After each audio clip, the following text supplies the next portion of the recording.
Revenge with Karen. Monday morning punched me in the gut before I'd even finished my first sip of coffee. Payroll flagged 3 departments with unpaid invoices. 2 clients were threatening to walk over billing discrepancies, and the intern left a post-it that read Tyler's lunch refund, urgent. No context, no receipts. Just Tyler's damn name again like a fart in an elevator, lingering, pointless, and ruining everything. Tyler, if you're lucky enough not to know him, is the CEO's son. Think trust fund baby meets mid-tier frat boy energy. He once called the copper the paper microwave. Our last CFO called him a financial cautionary tale in designer sneakers. Now imagine me, Samantha, senior ops manager, 6 years deep into this bureaucratic hell pit, still duct taping this company's books together, while Tyler bounces from Miami to Malibu claiming executive oversight like it's a Peloton class. That morning was running triage. One eye on an Excel sheet that looked like a murder scene, the other on my inbox pinging like a slot machine on Adderall. AP was behind again. Contractors were threatening to halt work. And as usual, nobody was tracking Tyler's discretionary spending, because apparently being born into the right sperm stream makes you immune to audits. I opened up the month's corporate card log and nearly sprained a vein in my forehead. Mango bottle service, $1,100. Cabo flights refundable, $4,800. No client notes, no approvals, just vibes and visa charges. But I didn't explode. I haven't exploded in years. I just fix things quietly, invisibly. I'm the office's janitor in pearls, scrubbing away the mess before anyone notices it stinks. The one thing keeping me upright, that leadership summit. Full ride, all expenses paid. Finally approved after 3 years of waiting. HR confirmed it Friday. I'd even printed the agenda and taped it to my fridge next to the cat's insulin chart. I'd picked out my first new blazer since 2017. For once, the company was going to invest in me. That summit was more than a work trip. It was validation. A signal that maybe, just maybe, they saw me. But let's pause here for a hot second. If you've made it this far and your blood pressure's rising in spiritual solidarity, do me a favor, hit that subscribe button and give this story a like. Not because we need to feed some algorithm god, but because every time you do, it reminds the team that these stories matter. That being overlooked, overworked, and underestimated is seen. Now, back to our regularly scheduled emotional arson. Tuesday, 9:14 a.m. Weekly ops sync. Everyone dialed in except Tyler, who showed up 8 minutes late wearing mirrored shades and chewing gum like he was auditioning for Mentos commercial. He dropped into the Zoom like a pigeon in a wedding cake, loud, messy, and unwanted. We went through budgets, vendor reports, headcount allocations. My summit wasn't on the agenda, so I wasn't worried. Then, casually, like he was asking for extra ketchup, Tyler dropped the bomb. Oh, and just a heads up, cut Samantha's summit travel. Budget constraints. Sorry, that was it. No warning, no conversation, no eye contact, just boom, trip gone. A tiny chuckle from someone in HR, the kind people make when they're trying not to visibly wince. Dead air. Nobody said a word. My face went hot. I was still smiling because I didn't know what else to do. Still nodding like a malfunctioning bobblehead, just trying to breathe through the shock. Managed to croak out a professional copy that before muting myself and staring at my keyboard like it might punch back. Now listen, I've eaten a lot of corporate crap sandwiches in my life. I've been skipped over for promotions. I've been told to smile more during compliance meetings. I've watched grown men get standing ovations for restating my strategy decks with bigger fonts and wider teeth. But this hit different. This wasn't just another work slight. This was personal. I sat there in silence as the meeting droned on about office snack budgets and Slack etiquette, feeling something old and dangerous twist in my gut. I didn't cry. I didn't curse. I didn't even roll my eyes. But something in me clicked. You can only be overlooked so many times before invisibility becomes armor. And Tyler, he had no idea what he'd just triggered. The meeting ended with that hollow kind of silence that only corporate Zooms can produce. Half-hearted goodbyes, someone accidentally unmuted breathing like a pug, and me, sitting frozen in front of my monitor, blinking at the reflection of a woman who just got gut-punched by a man who probably thinks QuickBooks is an energy drink. I didn't leave my chair. I didn't slam anything or make a scene. I just stared at the screen as it faded to black, letting the cold fluorescent light of the office settle on me like dust. Budget cuts. That was his excuse. Budget cuts, said with the same casual cruelty as a waiter telling you they are out of pie. And the way he said it, eyes squinting like he was holding back a laugh, tone just one notch above smug, made it worse. Like he enjoyed the surprise. Like this was a game and I just got played. HR didn't say a word. God bless Michelle in HR, who once told me her biggest regret in life was getting bangs during the pandemic. She looked down at her notepad like it might burst into flames. Nobody else made a peep. Silence from the usual chorus of middle managers who'd forward my decks without reading them and slap their names on my audit prep like it was a bake sale prize. I slowly reached for my coffee, took a sip, and it was cold, fitting. I spent the rest of the day like a ghost in my own office, answering emails, cleaning up Tyler's vendor misfires, putting out fires with the tone of someone mentally standing on a ledge. I was polite, I was professional. I was corporate wallpaper, quiet, competent, and just textured enough to make the place look managed. But inside was scorched earth. The leadership summit had been the one thing, the only thing I had allowed myself to hope for. No, not just hope. Believe in. I had done the work. Written the pitch to justify the cost. Showed ROI projections for travel-based training. Gotten pre-approval from finance. HR signed off. It was mine. It was earned. And Tyler gutted it with a shrug. I didn't text anyone. I didn't rant. I didn't post a passive-aggressive quote about closed doors being divine redirection on LinkedIn. I just sat with it. Let it settle. Because here's the thing. When you've spent your entire career being the one who fixes other people's messes, there's a special kind of silence that follows betrayal. It's not confusion, it's clarity, it's the quiet before something seismic. Around 4:45 p.m., I got a Teams ping from Tyler's assistant. Hey, Tyler wants to know if we can expedite the invoice reconciliation for Q3. He's got some pressure from the board. The smiley face nearly gave me a stroke. I typed back, of course. I'll handle it, sent it, closed the chat. Then I opened my drawer. Bottom one, the locked one. Inside was the red binder. Now before you jump to conclusions, no, I didn't have some master revenge plan waiting in there like a Bond villain. I'm not that theatrical. What I did have, though, was structure, process, policy. The very things this company ran on while pretending they didn't exist. And somewhere in that binder, deep in the archives of financial continuity plans, risk mitigation frameworks, and one very specific clause, remembered something that might matter. Months ago, when Tyler was scrambling to look competent in front of the board during that whole liquidity scare, he asked for my help drafting a continuity plan. I did it, and like always, he didn't read a word. Just signed, smiled, and asked if I thought the board would be into his new cologne. I remembered printing 2 copies, one for legal, one for me. Because I don't trust cloud storage, and I really don't trust Tyler. I didn't pull the binder out yet. Just ran my fingers along its spine. That was the moment I felt it. The shift, not rage, not revenge, calculation. Because Tyler may have taken my trip, but I had taken notes. And I was done hoping. That night, I made the mistake of checking Instagram. I don't even know why I still had Tyler on there. Maybe because unfollowing would feel like admitting he occupied more headspace than I cared to admit. Maybe because I was hoping I'd see something, anything, that justified the way he cut me from the summit trip, like I was some random line item next to copier paper. What I didn't expect was to get confirmation that the budget cut was actually code for funding Tyler's personal bottle service tour of the Eastern Seaboard. There it was. A rooftop in Miami, tagged location. Tyler grinning like a lobotomized game show host, sunglasses on at night, holding up a magnum of champagne like he'd just cured polio. Behind him, a crowd of girls who looked like they'd wandered off a music video set, and one guy I recognized from sales trying not to look embarrassed. The caption read, "Celebrating New Beginnings bottle with popping cork #team wins #executive energy." But what really did it, what actually made my stomach turn, was the receipt.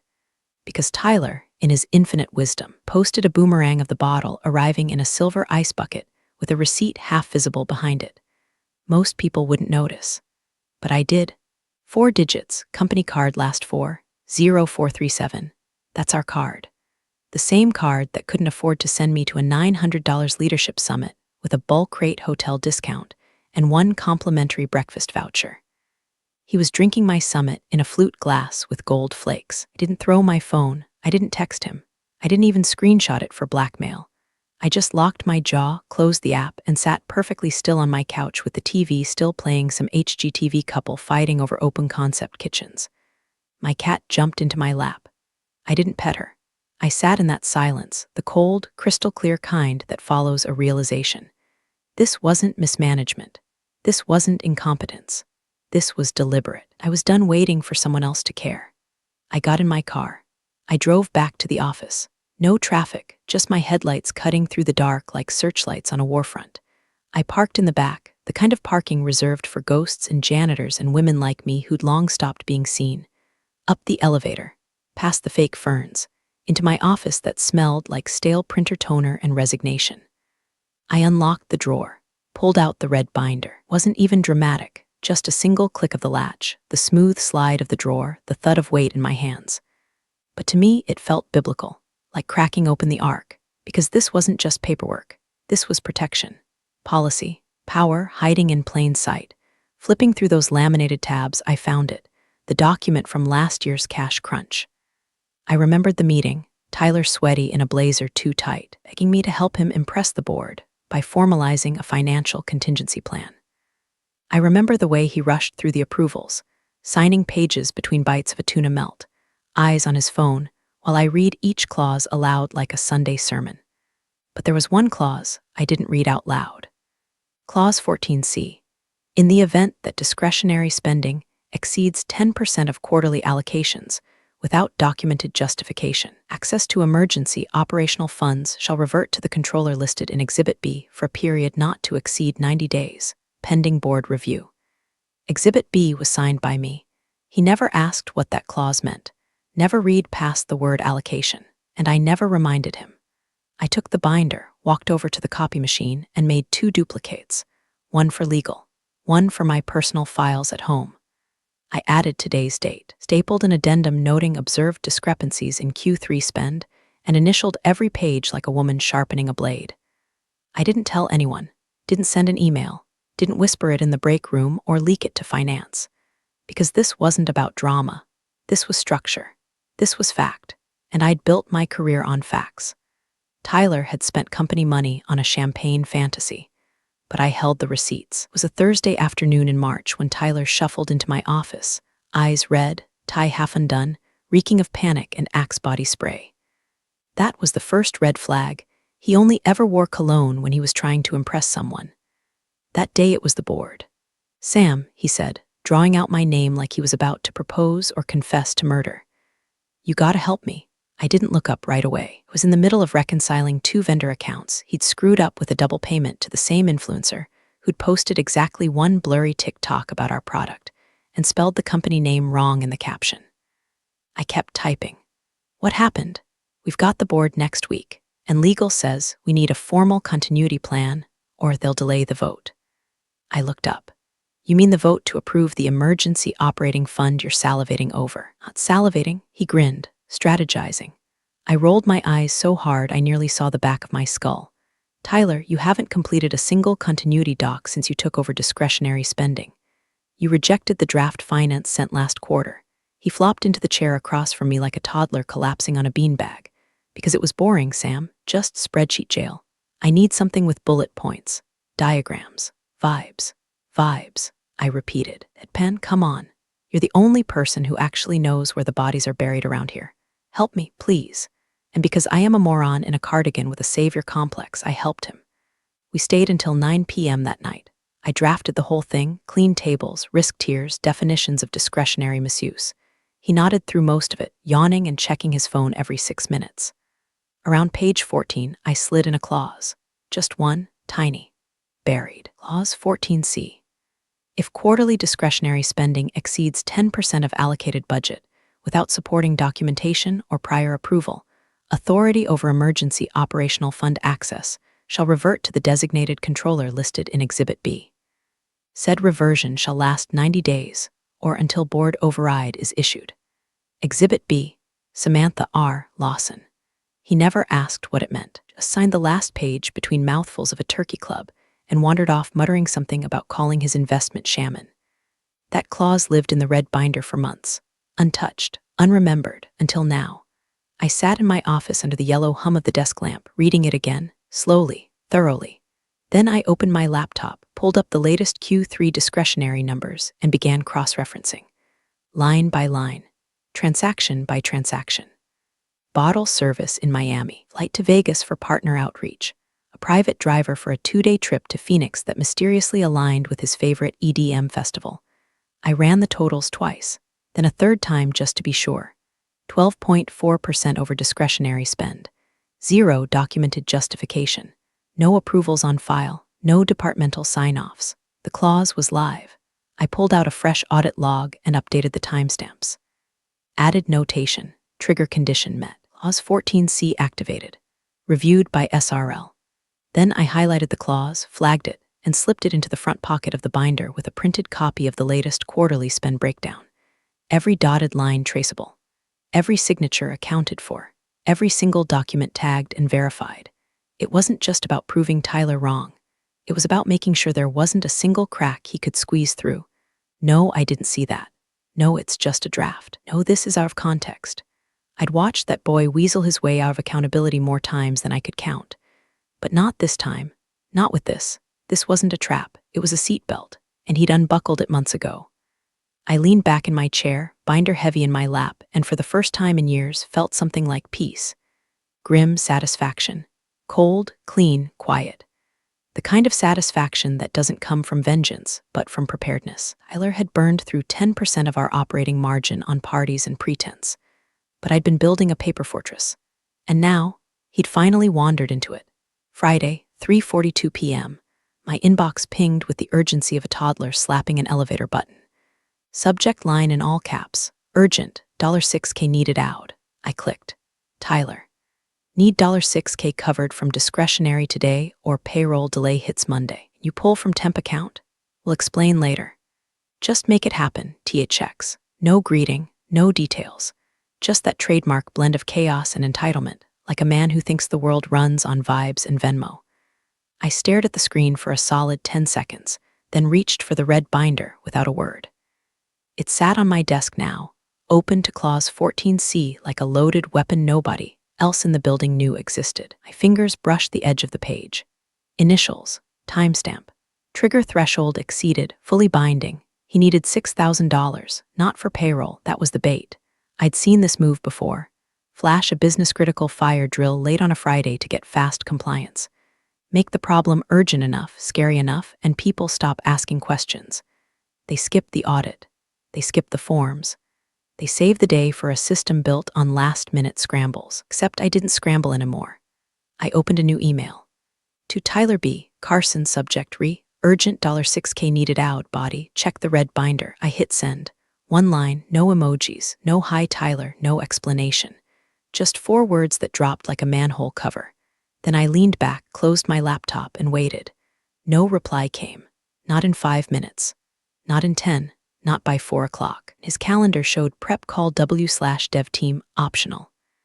Not by 4:30, when finance started logging off for the weekend, and the halls outside my office went eerily still, like the final seconds before a tornado siren. The silence was exquisite.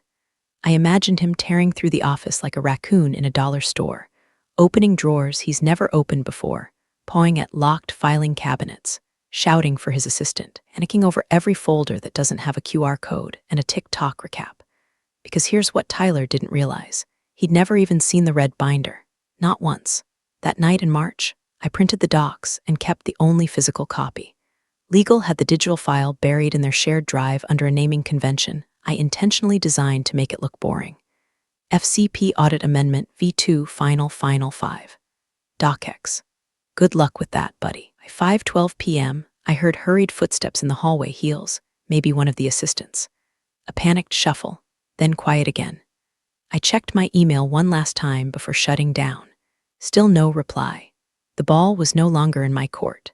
It was floating somewhere above the boardroom, ticking like a time bomb wrapped in paper clips and policy.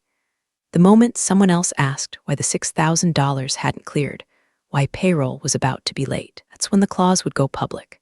When Tyler would have to explain what happened. When someone would finally dig into his spending log and realize Samantha Lawson hadn't refused anything, she'd enforced a trigger he'd signed into existence. The beauty of it? I didn't need to shout. I didn't need to storm in with printouts and finger pointing. I just had to sit still. It's a special kind of power to be able to burn down someone's lies using only their own paperwork. Tyler didn't know it yet, but he just kicked off a chain reaction. By Monday, everyone would know. Monday, 8:27 a.m. My phone buzzed with a calendar update. Emergency finance session, 9 o'clock a.m., boardroom A. No subject, no agenda. Just that thin corporate dread between the lines that tells you someone's about to start sweating through their suit. I closed the message, opened the bottom drawer of my desk, and pulled out the red binder. Felt heavier now. Or maybe I just finally acknowledged its weight. 9 o'clock a.m. sharp, I walked into boardroom A. A few were already seated, Chairman Wells, face tight like he'd walked in on his retirement fund crying, Megan from legal, who looked like she'd been up all night clawing through the expense ledger, and Greg from finance, blinking like someone had thrown his calculator in a blender. Tyler wasn't there yet. Of course, I took a seat at the far end of the table. Not a power seat, not the head. Just the quiet corner I always took, where the view is best for watching men implode. The CEO arrived next, a man built entirely from pressed collars and plausible deniability. He gave me a tight nod. "Morning, Samantha." I nodded back, "Morning." Then the doors swung open and in came Tyler, late, loud, overcoloned, and underprepared. He was already mid-sentence. Look, I didn't know she'd interpret the clause like that. I assumed it was just some placeholder language. We've always had fluidity with discretionary. The chair raised a hand. "Tyler, sit." He did, but not before giving me a look like I'd thrown a wrench into his espresso machine. "Let's get to it," said Chairman Wells. "We're here to discuss the failure to release emergency funds on Friday, which, per Tyler, was due to Samantha's refusal to process." 6 pairs of eyes turned to me. I said nothing. Instead, I opened the red binder. I slid it deliberately across the glossy mahogany table toward legal. No flourish, no speech, just paper and fact. Megan from legal opened the cover, adjusted her glasses, and began reading. Chairman Wells tapped his pen. "Samantha, can you explain your rationale?" Stillness.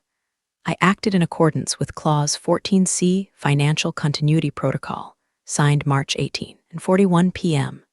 Trigger conditions were met. Discretionary spending exceeded 10.2% of Q3 budget without supporting documentation. The clause states control reverts to the designated controller for 90 days pending board review. I said it like I was reciting a weather forecast. Calm, precise. I let the paper speak. Greg from finance looked up sharply. "Wait. 10%, that's impossible. We only cleared," Megan held up a hand, "confirmed the numbers this morning. Tyler's charges last quarter, Miami, Phoenix, Vegas, none were coded with department tags. No memos, no receipts. Samantha's calculation is accurate." The CEO let out a long, deflating breath, and Tyler, he laughed, a desperate, shaky little thing that didn't reach his eyes. "This is insane," he said. "You're telling me I lost access because of a binder?" "No," I said, folding my hands. "Because of your spending." He opened his mouth, closed it again. Somewhere between his lizard brain and what was left of his corporate training, he realized this was not the room to improvise. Chairman Wells leaned forward. "Is this clause enforceable?" Megan didn't even blink. "It's signed. Time-stamped, on record. It's enforceable." The room fell into a silence so thick you could hear the HVAC humming overhead. No one moved. This wasn't just about $6,000 and more. This was about oversight, about trust, about what else might be buried in that ledger under client entertainment. Suspicion crept into the room like smoke under a door. Tyler shifted in his chair. "We've always had flexibility. Everyone knew that." "No," I said, "you assumed that." Another silence. Then Chairman Wells turned to me. "Samantha, do you have control over the emergency operational fund at this time?" "Yes," I said. "Is payroll covered?" "Yes. Processed this morning. On time." Greg's jaw slackened a little. "Processed it already?" I nodded. "Had the paperwork ready Friday night. That did it." Even Megan blinked, because I wasn't reacting. I had planned. That binder hadn't just been insurance. It had been inevitability, waiting, watching. Tyler slumped in his chair, muttering something about intention and miscommunication, but no one was listening.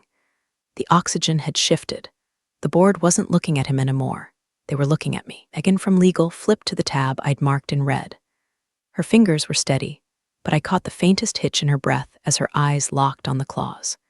The room had gone unnervingly still, the kind of silence that only ever happens when people sense something irreversible is about to happen. She cleared her throat, sat upright, and read. Clause 14C. In the event of discretionary overage exceeding 10% of quarterly allocations without documented justification, all authority over the Emergency Operational Fund shall transfer to the undersigned controller listed in Exhibit B, effective immediately, for a term of 90 days, or until a board override is issued.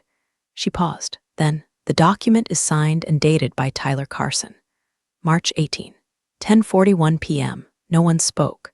Tyler blinked like someone had just slapped him with a cold fish. Wait, he stammered, half rising from his chair. No, that was supposed to be a formality. Just a backup doc. We needed the board's blessing to get the account open. It wasn't meant to trigger anything. Megan kept her eyes on the paper. Intent doesn't override written agreement, Tyler. This clause is legally enforceable and currently active. But I didn't even read. He cut himself off. And there it was. The sentence that hung in the air like a confession carved in stone. You didn't read. You signed. You assumed Samantha. But old Samantha, the fixer, the doormat with a smile, would keep mopping up your messes forever. I didn't gloat. I didn't lean back or cross my arms or say anything. I just sat, still and centered, as the table slowly turned toward me. Vindication isn't loud. It's not some swelling crescendo of violins and applause. It's quiet, clinical, like a scalpel, and it cuts deepest when no one sees it coming. Chairman Wells tapped the table lightly, like a gavel without ceremony. So as of now, Samantha controls the Emergency Operational Fund. Megan nodded, yes, and has already resolved the payroll issue per her earlier statement. Tyler looked like he was trying to crawl out of his own skin. We can't just let her. She's not just her, snapped Greg from finance, surprising everyone. She's the reason our books weren't a crime scene this entire year. Someone chuckled, not kindly. Tyler tried again, his voice cracking just enough to expose the panic underneath. Look, this isn't about me. We've always had flexible spending. I was just trying to build momentum for Q4. The party was a team-building thing, and the Phoenix trip, stop, Chairman Wells said flatly. The temperature in the room dropped 5 degrees. This isn't about one trip or one bottle. This is about fiduciary neglect. Tyler looked around for backup, found only stone faces and turned eyes. The ones who used to nod along. The ones who laughed at his dumb jokes. They weren't laughing now. They were recalculating, repositioning, pulling away like oil from fire. I met his gaze, no triumph, no smirk, just stillness. He looked down at the table, where his own signature sat like a loaded gun pointed at his credibility. He'd buried me in invisible work for years, but I'd buried him in documentation. Paper doesn't blink. Chairman Wells looked to me. We'll need a compliance review by Friday. Full audit of Q3 discretionary. I've already started, I said. Of course I had. Tyler exhaled a sharp, panicked breath like he might throw one last Hail Mary, but whatever excuse he was brewing died on his tongue, because you can't spin your way out of a clause you signed.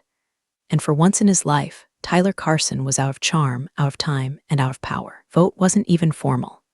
Just a sequence of unspoken understandings, exchanged glances, and one long sigh from Chairman Wells that seemed to carry the weight of every poor decision that had led us to this room.